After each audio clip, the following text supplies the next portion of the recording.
2013 marked the birth of a new format of racing, a format similar to what the average weekend warrior would do anyway, Enduro.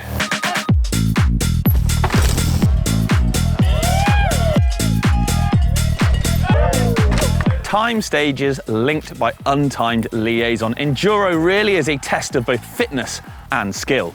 Bikes, well, they needed to be capable, reliable, and pedaled all day. A lot of brands, well, they were just repurposing all mountain bikes, if you like, whereas Canyon, they decided to show up with two-time world downhill champion Fabien Barel and a bike shrouded in mystery, a bike that would become the Canyon Strive CF. Fast forward to 2023 and we have the Canyon Strive On, designed for the rigours of Enduro e-racing and in keeping with the innovation of the original Canyon Strive.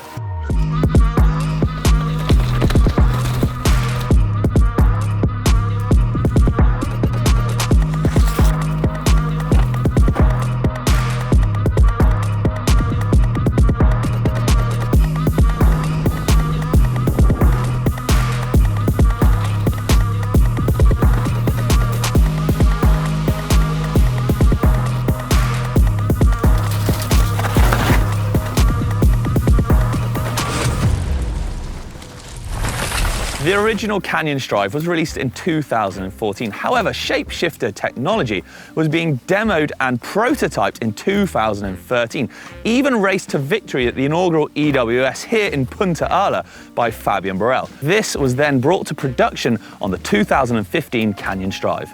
Moving on to 2017, we saw refreshed paint jobs, but it was in 2019 we saw a total frame redesign with full 29-inch front and rear, revised suspension platform and geometry, also available in CF and CFR carbon only, but most importantly, Shapeshifter 2.0.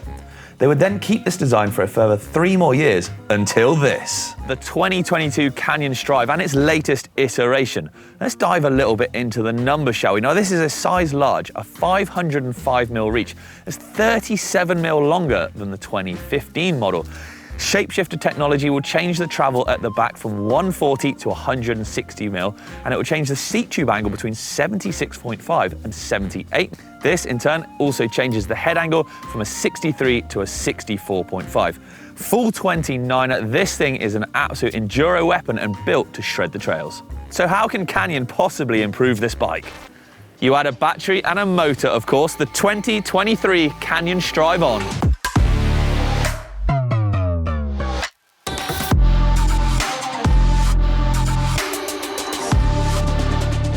160mm rear travel and 170 up front, this bike is derived from the demanding world of EDRE racing. When it comes to motors and batteries, then there's a couple of options depending upon budget.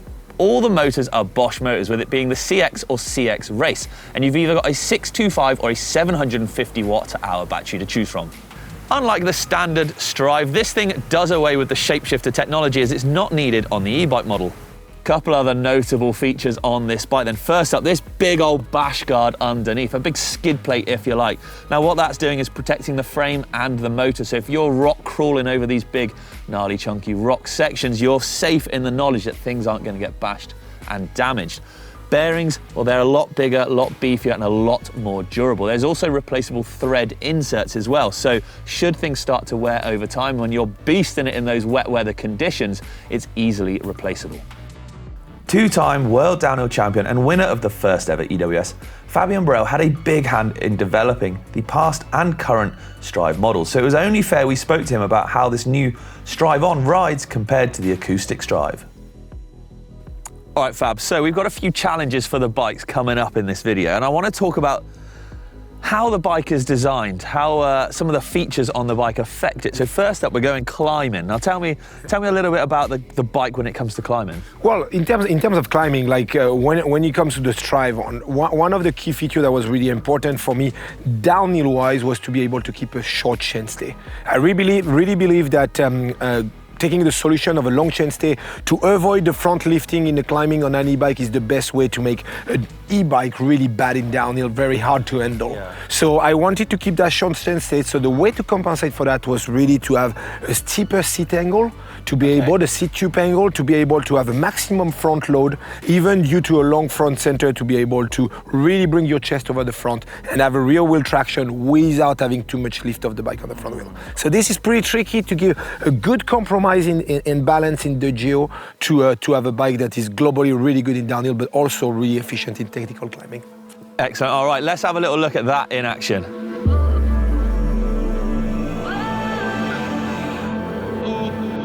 Okay, time to do some climbing. I've spoken to Fabien about the differences and the nuances of each bike when it comes to climbing. Obviously, I've got shapeshifter on this standard bike and not on the other. So let's ride the normal bike first.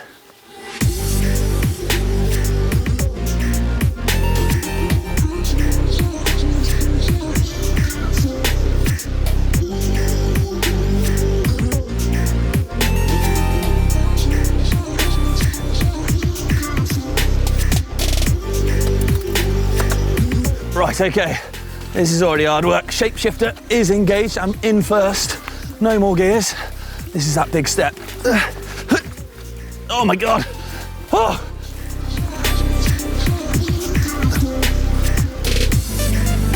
Okay, this is where the over on the e-bike is gonna beat the normal bike. Whoa.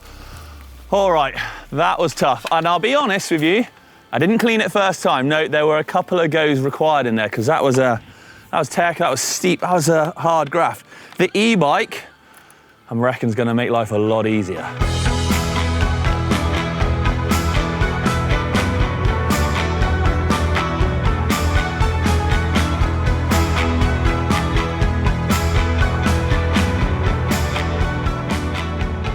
Right, this ledge is perfect for the overrun to get up before we get on something slightly more technical.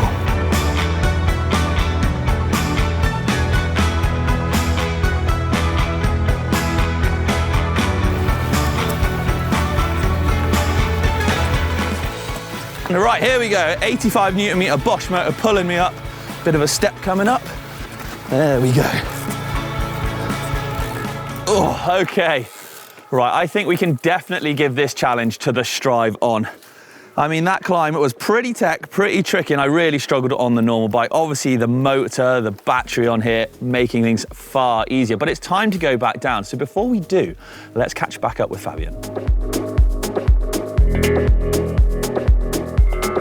Okay, Fab, now there's a bit of a stigma around e-bikes that when the track gets a bit mellower, a bit more flowy, they're a bit sluggish, they're a bit slow compared to their non-e-bike counterparts. What have we kind of done to this bike to maybe counteract that? Well, one thing is sure is that people are most of the time designing bikes for, let's say, average riders or even beginners. So you are tempted to develop bikes that are, I would say, really forgiving and very suspended to be able to have a lot of confidence while riding. Yeah. The goal of this bike is a real enduro race bike. So you want to compensate the issue that you just mentioned. Yeah. And for that, the mid-stroke support is really key to create dynamism to the machine and also keep a short chain state to keep it playful and easy to lift. Oh, right, back to the trail. You may think then that the analog Strive will have the advantage when it comes to the mellower, flowier trails. It's like a trail Benedetto here. Well, there's only one way to find out.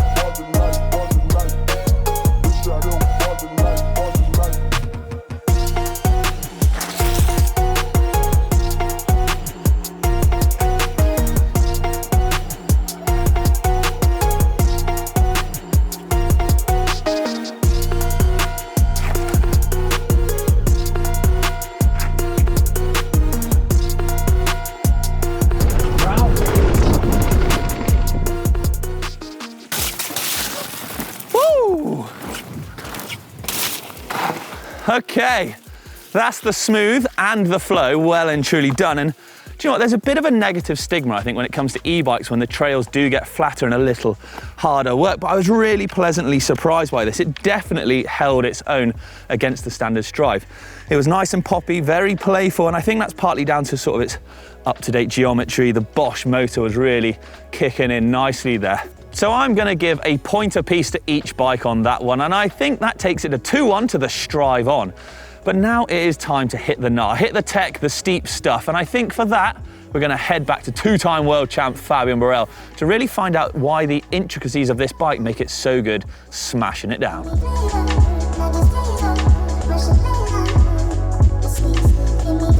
Right, last but not least, gnarly wild downhill. This bike is obviously designed for enduro e-bike racing, but when it gets wild, what does this bike give you?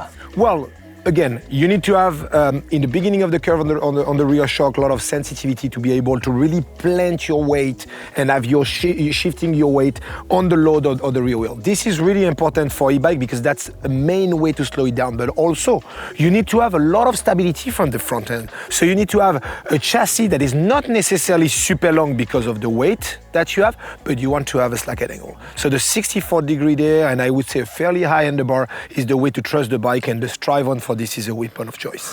All right, well, I mean, with that, then we better go ride some gnarly downhill.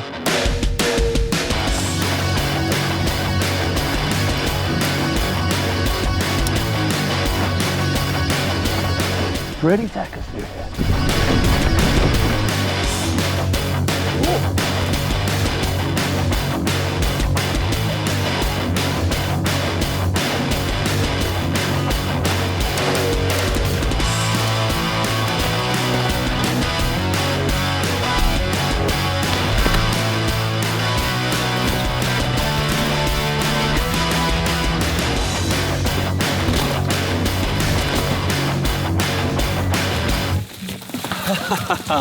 Okay, analog laps completed. Do you know what? For the e-bike portion, let's hand it over to the man with his own signature bike, Mr. Fabien Barel.